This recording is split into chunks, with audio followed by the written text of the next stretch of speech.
Welcome to My Health, My Way, a podcast dedicated to empowering and supporting women living with endometriosis, adenomyosis, and infertility. We are your hosts. I'm Alana, Marketing Business Manager, and Sarah, a functional diagnostic nutrition practitioner. We are here to bring you stories and insights from a holistic perspective. Our aim is to foster a sense of community to help you navigate the challenges and triumphs that come with these conditions. Endometriosis is more than just a medical diagnosis. It's a journey that impacts every aspect of a woman's life, her physical health, mental well-being, relationships, and daily routines. With over 190 million women worldwide affected by endometriosis, we recognise the urgency to shed light on this often misunderstood and underrepresented condition. In each episode, we'll dive deep into the world of functional nutrition, unveiling the keys to unlocking the body's potential for vitality. From translating the language of symptoms to embracing a holistic lifestyle, we'll explore the wisdom of holistic practices and the latest breakthroughs in functional medicine. Expect thought-provoking conversations, inspiring stories of transformation, and practical tips you can integrate in your daily life. Whether you're a wellness enthusiast or just beginning your holistic journey, this podcast is your go-to source for empowering knowledge and actionable steps toward a healthier, more vibrant life. Get ready to embark on a holistic adventure with us. Welcome to My Health, My Way, where health meets functional wisdom. Well, hi Sarah, welcome to episode 1. Hi Alana. Well, I think we should start off episode 1 on the podcast just talking about a little bit about who you are, where you've come from, what your background is in endometriosis, and so everybody knowing can learn a little bit more about you. Of course. So basically, my journey started long before, we conceived our son. Yep. Probably a few years before I had a lot of gut issues. That's really how everything started for me. And I guess everyone has their journey and their story. But for me, it really all started very slowly with gut issues that I saw a specialist about, and they did a gastroscopy where they have a look inside, and they said, your esophagus is really inflamed and you need to get onto these acid reducing tablets. So I got onto these PPIs thinking I was doing the right thing, right? So as you do, and I didn't really question anything. I just thought that was what I had to do. Nothing was really explained. It was just, you have to take this because otherwise you could potentially get esophagus like cancer and things like that. And so they really scare you into like, you have to take this. And so I did. And initially I got better, and I thought, that's working and I need these medications. Yeah. And I mean, this is a long time ago, and I really, back then, I didn't have the knowledge really, and I guess, I should have probably questioned it more. 3 months in, I thought, surely that's got to be enough, I can get off this medication and I should be fine. And that's really when my reflux actually started. So before, it was more that I was really nauseous after eating, and I would always feel really tired, and those were more my symptoms. But I was actually diagnosed with chronic acid reflux at the time. Yeah. But what had actually happened is when I got off the medication, that's when I got the really, really terrible happen. Like literally, like I was crying. That's how bad it was. Yeah. And so when I went back to the doctors and I was like, what is this now? Why am I getting this reflux? And I said, well, that's what we diagnosed you with. Like, that's what you have. That's why you were taking this medication. You can't come off it. And I'm like, what? Do I have to take this forever? Yeah, so the plan was for you to just be on it forever. Yes. Right, they said to me that it was chronic and that I could not come off this medication. Wow. Like, it would definitely be a forever kind of thing. And I'm like... And I'd say I probably saw 6 different doctors and GPs that all told me the same thing. So I thought, okay, well, if they're all telling me this, then... Obviously maybe I'll just have to go back on this medication. Yeah.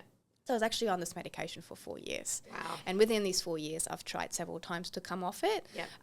But unfortunately, I was never successful because and obviously I learned this later on, was that the kind of rebound acid reflux that you get when you come off the medication, especially when you come off the medication too quick, you actually got to wean yourself off it. Yeah. But obviously I learned that later on, is that your body kind of goes into this overdrive of trying to produce something acid, and you kind of really feel that burn there. So I didn't understand any of that back then, but I tried to conceive back then, and it just it wasn't really working. So while you're on this medication, you and your partner are trying to conceive your first child as well? Yes. Right. Yes. Okay. Yeah. And I didn't really connect the dots. Obviously, gut health is a huge prerequisite to hormonal health, and we will go into all of this. Yeah. But back then, I mean, there was a lot of chaos happening internally as to, you know, my body was just not conceiving. And two, I mean, I always had like the sort of symptoms as in like the heavier bleeds, things like that, but never really, there was also pain, but never really anyone suggested that I could potentially have endometriosis. It was not really, I mean, back then, even like during my 20s, if I saw a specialist, it was never really about. No, it definitely wasn't. So at this point, you didn't know anything about endometriosis. This was just all stomach reflux, I thought it was just acid reflux. that, Right. yeah. Okay. Yeah. And it took me a few months of, I eventually saw a naturopath. Now, unfortunately, the first naturopath, that didn't work out so well. I always say, you know, there's some great naturopath out there, and there's some that just throw supplements at you and it doesn't really work. Yeah, definitely. And unfortunately, that's the kind of hole I went down first, and it didn't work very well. So then I kind of got put off naturopath. I was like, oh my God, that made me feel worse. Yeah, okay. It took me another year to kind of find someone else and then go, okay, I'll try again. And she was a lot more knowledgeable in that area, and she put me on a gut healing protocol for about 4 months. And within, I think, the third month, I conceived. Right. So. And had you come off the Yes, prescription medication she as weaned well? me off the prescription medication really slowly. Yeah. So really the trick to that is gut healing first. So she didn't take me off them straight up. She just kind of put me on a gut healing protocol, put a lot of like gut soothing things, so like slippery elm, those sort of things. Yep. And slowly we reduced the dose. And then eventually I was just taking the medication every second day. And by about the second month, I was pretty much off them. Oh, great. And I literally never had acid reflux never ever again. No, never, ever, ever again. And to this day, you don't have it? No. Oh, no. That's great. Yeah. So, and then obviously I conceived. Yeah. And my real health struggles only really started after I had my son. Yeah. So obviously there was issues already beforehand. Yeah. I then fell pregnant. I didn't have any issues during pregnancy. I did have a great pregnancy. Yeah. However, after pregnancy was when my health kind of started to go downhill. Again, I didn't really connect any dots. It's kind of like if you don't have the understanding of the human body and some of the function within, then, well, how could you know? Yeah, that's right. You don't know what you don't know. No, exactly right. And so the main problem I always had was really, really low iron. Okay, yeah. Really, really low iron. And so what they eventually did was say, well, you need an iron infusion because it got that bad that nothing was helping. Like no supplements, nothing was helping. They said, no, you need an iron infusion. Like. And at this point, had your period had come back after you'd had your... My period came back really quickly. Yeah. So even though my son, obviously he was breastfed, but he started sleeping through really early on. Yeah. So within, I think by month 4, he was sleeping through. Yeah. And within the same month, my period came back. Right. And is that when you started noticing heavy periods and your iron dropping? Exactly right. And the problem is if you just had a child and you go and see a specialist about this, they'd be like, but you just had a child. So that's normal. Yeah. So it gets normalized, right? Yeah, exactly. It's like, well, you just that's just a childbirth thing. It's like, oh, but that was like months ago. Yeah, exactly. So, but apparently that was related. Okay, cool. So I was sent back out the door.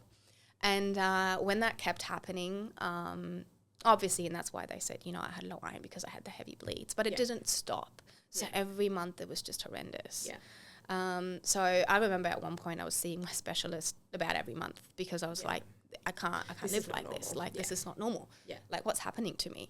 It was about a year or year and a half after I had given birth that I literally thought I was bleeding to death. Yeah. Oh, and, you know, I mean, by that time I knew it had nothing to do with that I had just given birth because it was a while ago and it just continued to happen. And I'm like, I don't think this is normal. No. And so I kept getting iron infusions. Yep. Which was put down to the heavy bleeds that I just needed more and more iron. Yeah. But unfortunately, after the third iron infusion, obviously they gave me a lot. Again, I didn't question it. Yeah. And after the third iron infusion was when my health really spiraled out of control. Yeah. And I started almost like hemorrhaging. Like it was just, it didn't make it better, it made it worse. Yeah. So it was out of control. And that's also when I started having a lot of other symptoms. So there was insomnia that started, there was anxiety that started, there was the lower back pain, there was the bladder issues. So I was going to the toilet probably about every 10 minutes. Which obviously not Which normal. is not normal, It would keep me from sleeping, so I would constantly get up throughout the night having to wee. And so I would see specialists for that. And so then So instead of looking at it as a full body thing, it was just separate specialists for the separate symptoms that you were having. It was separate specialists all through the way. And there was never really any answers. There was just, okay, here we can give you an iron infusion. Here we can maybe trial some anti-inflammatories. Here we can maybe do this. But there was never really like looking into what's actually happened. No one actually truly takes stock of your history either. All of this is very much connected, and obviously we'll get into this. But if you go and see all these different people, no one will connect the dots for you, and you're really lost within the system there. So the whole bladder issues was apparently a separate thing. It really truly wasn't, but it was apparently a separate thing. They didn't find anything, so they did all the cultures, and they didn't find, never was an infection. And so I had the cystoscopy done, where they look inside the bladder, and literally was told, your bladder is perfect. In fact, you have a really large bladder. Oh, great. I'm like, I really wanted to know this. So I was in tears for days after that. I was like, I just spent all this money. Because you've got no answers. I see no answers as to why I'm constantly going to the toilet, and apparently I have a great bladder. So there's nothing wrong with your bladder. So that was really hard to date, because you want answers. You want answers. You're probably at the point where you're like, just give me a diagnosis because I need to fix something. Okay. And everything just kind of got worse and worse and worse. The bloating was, I remember, like, especially around ovulation for me, actually was insane. Like, I literally looked like I was 6 months pregnant. Did you have pain with ovulation as well? Yeah, it probably wasn't as excruciating as some women will say that they experience pain, and I guess there's all different levels. There's different levels, And I guess to a degree, if you go to a specialist, and I have had this happen, where I said, look, my pain is bearable. Oh, you can't have endometriosis then. Okay. Because apparently if your pain is bearable and you don't need heavy painkillers, then you probably don't have endometriosis, because that would be excruciating. So so as a male, how would you know that? Yeah, exactly. Women's pain threshold is obviously a lot higher. And that's biologically, because women do go through childbirth. So pain thresholds are quite high. So at this point, you're at a loss as to what to do. Totally at a loss. I was actually seeing a chiropractor. So because of my lower back pain, I've always felt a lot of pressure. And so because of the lower back pain, I eventually decided I'm going to go see a chiropractor. And so what that did for me was just take a bit of pressure off my pelvic floor. And it actually released. It felt like a release after I'd seen him. It didn't last. It lasted for maybe a few days. But when you are someone who's in chronic pain and in discomfort, you take 2 days of relief. So I kept seeing him.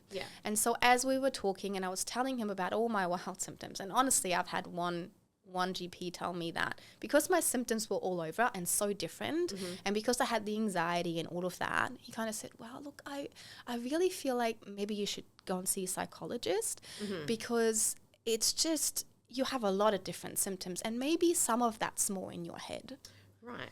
And so had you had any anxiety or depression through your life, not as a child or a teenager, early 20s, nothing? Okay. No, I knew it was a result of whatever was happening that I still didn't know, and neither did anyone else. But it was a result of... And it wasn't postnatal depression, that was just something... How old was your son? It was something that was... my son at the time got really, really bad. He was 2. Yeah, he was 2. So, I mean, a lot of women do suffer postnatal depression for years afterwards, but I have suffered, postnatal depression and anxiety after having children. And me personally, I never had. I'm not an anxious person. I'm not a depressed person. I didn't have it previous. So you, as a woman, you can tell the difference between. And so you're at the point. Didn't feel like that to me. No. So they're now telling you that now it's in your head, basically. Yeah.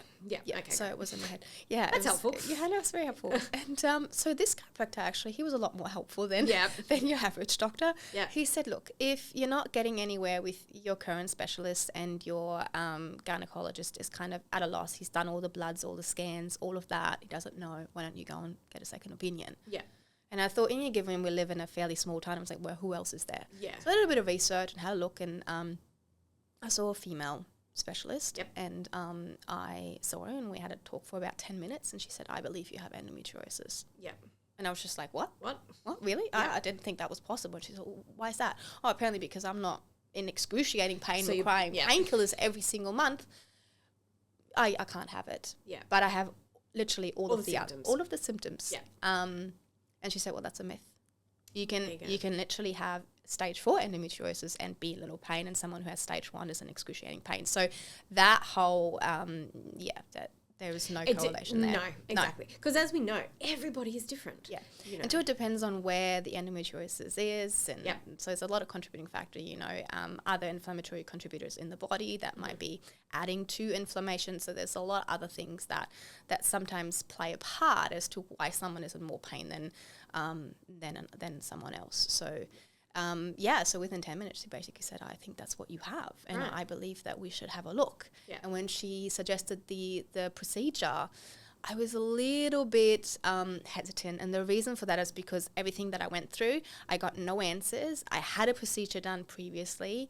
And I thought, wow, another procedure. What if I'm going to wake up and she tells me nothing? There's nothing there. Yeah. So I was actually petrified to have this procedure done. Yeah, of course. It took me actually 2 months to decide, okay, I'm going to go for it. And the only reason really I went for it is because there was nothing else. Yeah. I said, well, what else am I going to do? Yeah. And so I decided, okay, I'm going to go and have her done a what they call laparoscopy, so a keyhole surgery, to have a look. And I woke up and she said, we have found endometriosis, and we also believe that you have adenomyosis. Okay. So the way they diagnose that is by really looking at, the size of your uterus. And she showed me a picture of my uterus, and then she showed me a picture of a normal uterus. Well, mine looked angry. It was large. Yeah. It looked inflamed. Yeah. It looked like this huge, massive mass in my body, but it certainly didn't look like a normal uterus. Right, okay. And she said, it very much looks like you have adenomyosis as well. Before we jump back into the second half of our show, I would like to share how you can work with Sarah.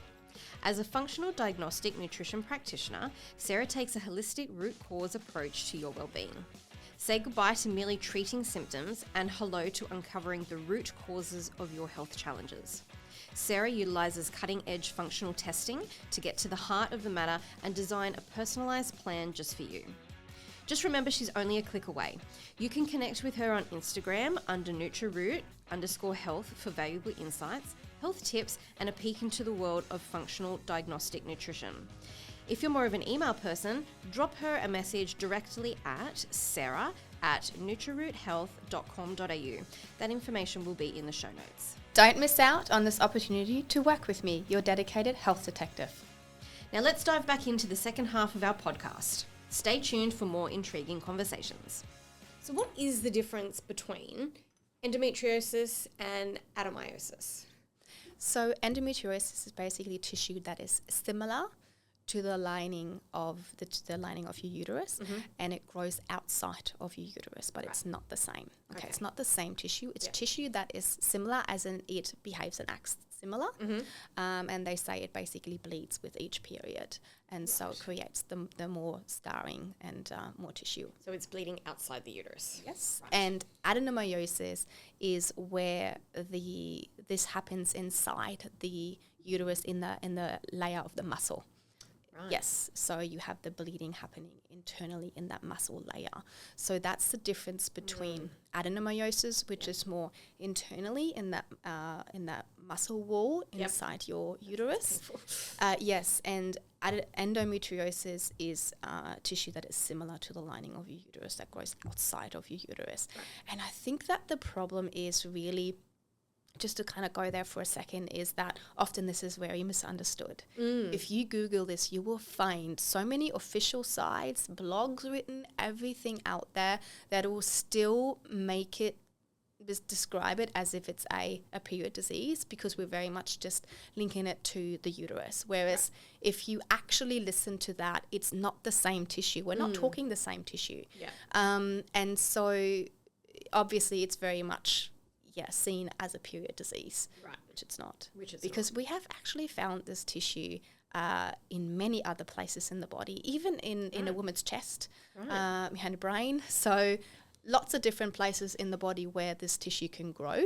So it's not linked just to a menstrual cycle. It can be found anywhere. Other places in the body. Okay. Anywhere. Right. Yes. So I know that when I was quite young, in my early teens, I had very, very painful periods. And I'm very lucky I had a mother that was like, let's find out what's going on. Now, I was checked for endometriosis and it was, no, you don't have it. So I just had what they call menorrhagia, which is just painful periods. And I grew out of it. I got much better.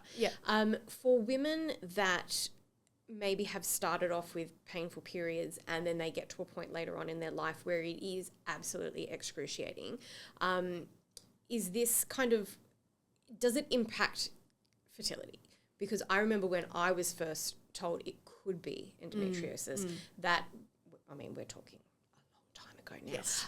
that your fertility window is quite small. So is this something that women have to worry about if they have been diagnosed or think that they might have endometriosis? Yep. It can absolutely affect fertility. However, endometriosis, you can definitely fall pregnant with endometriosis. You can also fall pregnant with adenomyosis in both.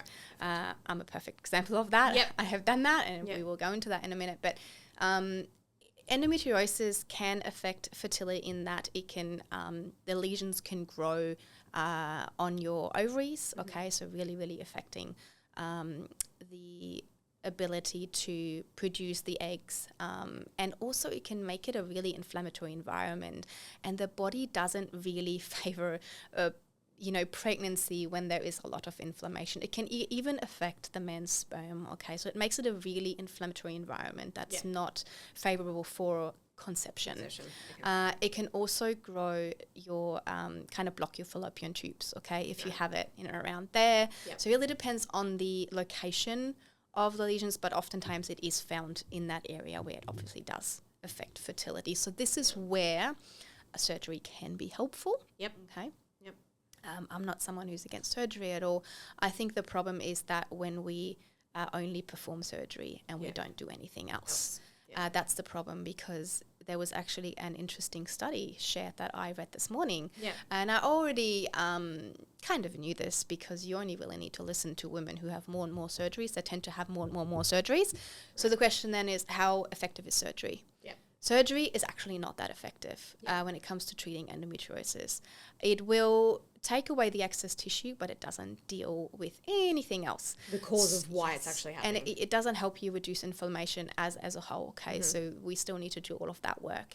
And it seems to be that, yes, women who go for more surgeries also, I guess it would only make sense that you are essentially also creating more scarring tissue. Okay? Right, okay, because you're having more surgery. So then, how effective is that really? And so the study looked into following a lot of women that present themselves to the emergency department with pain and then essentially have surgery, and whether having the surgery reduces the amount of times these women show up to the ED with pain. Right. And it seems to be that it doesn't necessarily reduce pain. Or, no, it comes back. Okay. So we already know that. So it's a bit of a Band-Aid kind of approach, which is, we know that, but unfortunately it is the standard treatment that is available if you go and see your specialist. So after you had spoken to your gynecologist and she had diagnosed you with endometriosis, what did you do? What was your next step after that? Well, initially it was a bit of a shock. I guess as much as, there was that relief, but the relief didn't last for very long, because I guess the problem is that as soon as I realized what it actually meant, and they tell you we don't actually know what causes this, all we know is that it's estrogen driven. And there really isn't any, that you can either have more surgery if it comes back, or you can try hormonal treatment, which obviously, I was still trying to have as a child. I'm like, none of that's an option to me. That's kind of all that was suggested to me. And so I was a bit devastated, actually, because I thought it was, not great prognosis. No. If you listen to your specialist. So to me, really, when I went back to see her to ask more questions, I said, well, what about changing diet, like nutrition, and doing, anti-inflammatory things? I mean, if you start Googling, you'll generally come across that. She kind of said, well, I've heard really good things. I know that it can really help. And she was kind of going down the route of like suggesting the FODMAP diet, which I'm not a big fan of, but that's kind of what she knew. That was okay. And the good thing, I mean, I will say that's probably why I really liked my specialist, is that she said, look, I don't really get trained how to address these conditions with nutrition. Okay. That is not what my area of expertise. Yeah. She said, my expertise is I bring children into this world and I perform keyhole surgery. Okay. Yeah. And I get trained how to treat these conditions with pharmaceuticals, basically. Yeah, basically. It is not my area of expertise, how you actually manage this via nutrition. Mm-hmm. However, I have heard really good things about it. Yeah. And I went home and I thought, okay, well, maybe I need to take this into my own hands. Yeah. Because I figured, well, I kind of know roughly, what's an inflammatory food and what's good and bad for you, but I didn't understand enough about the human body. And it kind of started to really, be something that was of more interest, where I really I wanted to ask all these questions and figure it out for myself. And I thought, maybe I need to study this. Maybe I need to really understand this for myself so I can help myself. Yeah.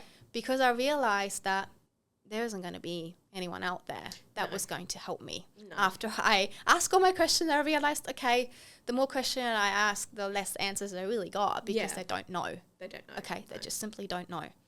So I started studying nutrition, and I changed everything around. Yep. I obviously stopped drinking alcohol, so the obvious, very inflammatory things, no fast foods, no, so all that kind of things. And within 4 months, I fell pregnant. Now, I will say that obviously this is where surgery can be helpful. Yeah. Because the majority of my endometriosis was actually on my right ovary. Right, okay. So her going in and performing surgery obviously helped me with making it a less inflammatory environment by taking that excess tissue away. Yeah.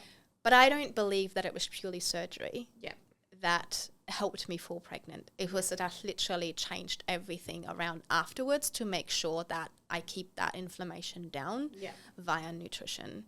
And I also believe that because I started studying, I really took my mind off the whole trying much. Yeah.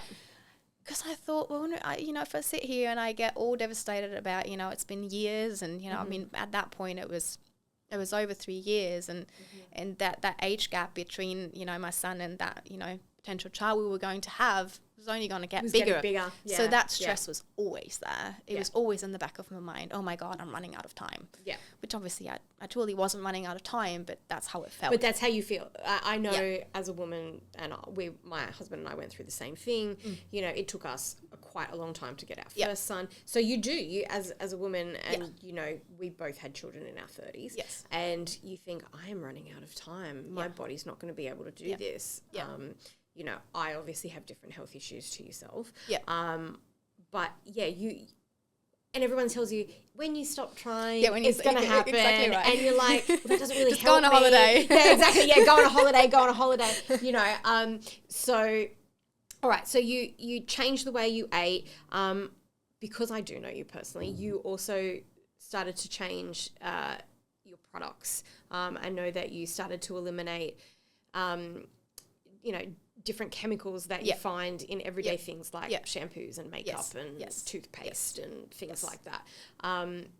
So how long once you started changing your food and you started studying and you changed products in the house to when you actually conceived your second child? It was 4 months. 4 months. Yep.